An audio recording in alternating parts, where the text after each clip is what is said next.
الحمدللہ رب العالمین والصلاة والسلام علی سید الانبیاء والمرسلین اما بعد فاعوذ باللہ من الشیطان الرجیم بسم اللہ الرحمن الرحیم۔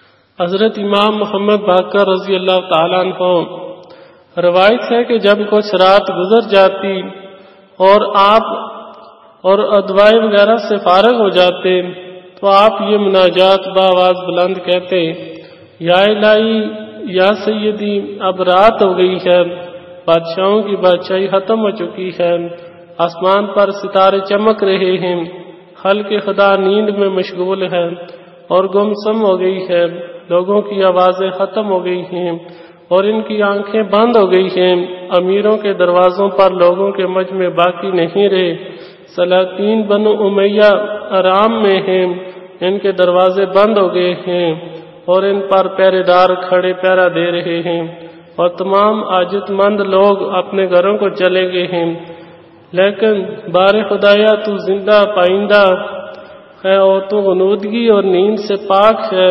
جو شخص تیری ان صفات کو نہیں پہچانتا وہ تیری نعمتوں کا کیسے مستحق ہو سکتا ہے؟ یا الہی تو وہ ہستی ہے کہ کوئی چیز تیری ان صفات عالیہ کو نہیں روک سکتی اور نہ تیرے کاموں میں دن رات کو کوئی خلل اور باقی ہو سکتا ہے۔ تیری رحمت کے دروازے ہمیشہ کھلے رہتے ہیں۔ جو شخص تیری بارگاہ محلہ میں سوالی آتا ہے خالی نہیں جاتا۔ تو مالک الملک ہے، کسی سائل کو محروم کرنا تو روا نہیں رکھتا۔ بارے خدایا زمین و آسمان میں جو بھی تیرے در پہ آتا ہے تو اسے خالی نہیں جانے دیتا۔ جب میں موت، قبر اور حساب کتاب کو یاد کرتا ہوں تو دنیا کی ہر چیز بھول جاتا ہوں۔ بس میں تجھے چاہتا ہوں، تجھے ایک جانتا ہوں اور سب کچھ تجھ سے مانگتا ہوں۔ یا الہی مجھے مرگ بے عذاب حال بے حساب اور حیات بے عتاب عطا کر۔ یہ مناجات کرتے جاتے تھے اور سانس روتے جاتے تھے۔